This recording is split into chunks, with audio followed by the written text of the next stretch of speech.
Tak skal I have. Mine bedsteforældre de mødte hinanden på noget, der hedder Delhedgården, lige på Faxe Ladeplads. De blev gift den 11. november 1945 i Snesar Kirke. De har mødt hinanden der på Delhedgården nogle år inden, og da de ligesom så mange andre hørte den danske stemme på BBC annoncere, nu er krigen slut, så min morfar fat om livet på min mormor, så smed han hende helt op under loftet og sagde, nu skal vi giftes, mor. Og sådan blev det. Hun kaldte hende mor allerede inden de blev gift. Spiller Kong Christian stod på højen mast i radioen, og jeg er sikker på, at min morfar følte sig en helt del som Kong Christian, den der, hvor han fik sin græde der i Delhedgården. 50 år senere, der var vi alle sammen samlet til guldbryllup i Roholt Forsamlingshus. Folk var kommet fra nær og fjern for at drikke gammel dansk og spise spandauer nede ved Æresporten om morgenen, og Rytmesvend havde spillet. Det er så yndigt at følges ad på trompeten, altid på, at det skulle blive sådan en rigtig fin dag. Min morfar, han var landpost på den samme rute i 42-20 år. Og så var han byrådsmedlem for de radikale i Faxe Kommune. Så som vi nok kan forestille jer, så havde han en hel del venner og en hel del fjender. Og han inviterede dem alle sammen til guldbryllup der på Forsamlingshuset. Så der var pænt fyldt omkring hesteskosformationen, klassisk opstilling i sådan et forsamlingshus, ved I jo nok. Det er sådan, i min familie, måske har jeg allerede fornemmet det, men det er sådan, at mændene, særligt på min mors side af familien, de rejser sig op og holder tale, når vi er sammen. De kan faktisk ikke stoppe med at snakke igen. Det er noget, der løber i blodet på os i familien. Når først vi kommer i gang med at tale, så er det svært for os at stoppe igen. Samtidig kan det underholdende, samtidig er det lidt langtrup. Det er ikke min egen skyld. Nå, men på den her dag, der var det jo naturligvis min morfars tur til at holde tale. Det var jo trods alt ham, der betalte for hele kilden. Så han rejser sig op der for enden af hesteskosformationen, og så siger han, velkommen alle sammen. Hvor er det dejligt at se jer. Jeg er så glad for, at jeg kunne komme. Jeg håber, I kan lide maden. Der er mere, hvor man kommer fra. Det er sådan en klassisk, sikker indledning på sådan en guldbryllupsdel. Så vender han sig mod min mormor og siger, tak til dig, mor, for 50-20 år. Tak, fordi du har lavet brumsovs og kartofler til mig hver dag, når jeg kom hjem fra min postbog. Min morfar tog altid afsted 7:30, kom altid hjem 13:30, altså på nærmest han skulle til byrådsmøde. Og uanset at han altid tog afsted 7:30, så når han tog afsted, så sagde min mormor, hvornår kommer det med lærknud? Jeg kommer hjem klokken 1:30, Grete, hvad kunne du tænke dig at spise i lærknud? Og så sagde han, hvad siger du til noget med opbagt sovs? Han var ikke så fantasifuld, når det kom til at vælge retter, så han fik altid opbagt sovs. Så hvis der nogensinde er en mand, der har skyldt sin kone en tak, så vil jeg sige, så er det min morfar der på guldbryllupsdagen, for hvis hun laver opbagt sovs til jer, drenge, i 50-20 år, så det mindste, I kan sige, det er tak for mad.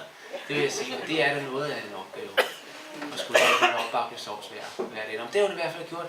Han får takket min mormor og borgmesteren og naboerne og os alle sammen. Og så peger han ned på det hjørne, hvor min fætter og min bror og jeg, vi sidder og taler om Frank Arnesen og Søren Lerby og strømpemode, altså strømperne ned som Lerby eller oppe som Frank Arnesen, ikke? Helt dernede, hvor man kan rigtig dufte de der toiletbolcher ud fra kummen, ikke? Ned omklædningsrummet. Og det samme, han peger ned på os, så siger han, jeg kan jo mærke, at jeg er ved at blive en gammel dreng, og så kan se, at børnebørnene vil blive store. Og det samme, han sagde det, så faldt han bagover, så døde han foran os alle sammen, der i Roholt Forsamlingshus. Jeg ved ikke, om I kan forestille jer en finere måde at slippe afsted på, foran borgmesteren og naboerne, venner og fjender i forsamlingshuset. Folk, man har kommet med rodekuverter til igennem 42 år. Det er sgu da et fint sted at slippe afsted. Så det gjorde han. Hans egen far døde på sin guldbryllupsdag. Nu har jeg været sammen med min kone i 20 år, så jeg har 30 år tilbage til.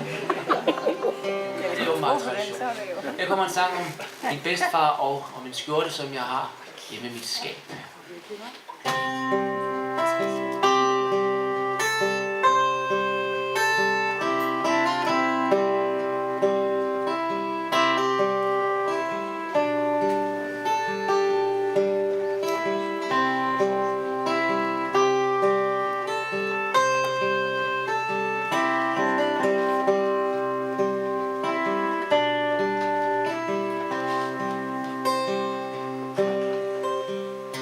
Lately I've been thinking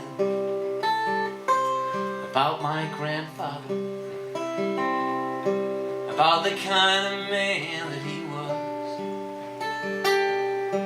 I remember him standing at the end of the table saying thank you to every one of us.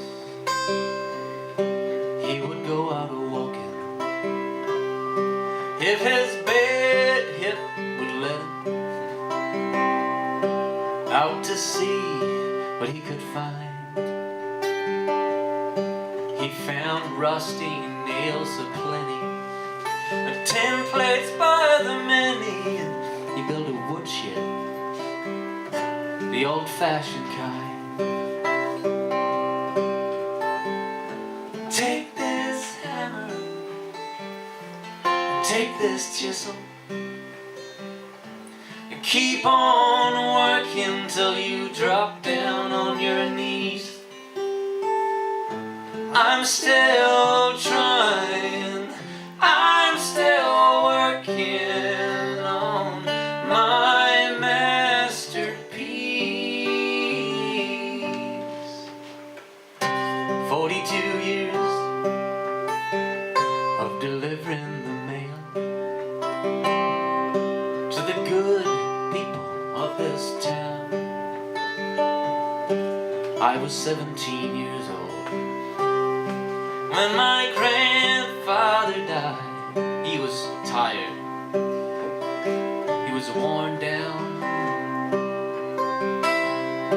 he was a stubborn old man. He hardly ever listened, but maybe he just knew what was wrong and what was right. I planned to change my way of living, be humble and forgiving, but it's not gonna happen tonight. Take this hammer, take this chisel, and keep on working till you drop down on your knees. I'm still trying, I'm still working on my masterpiece.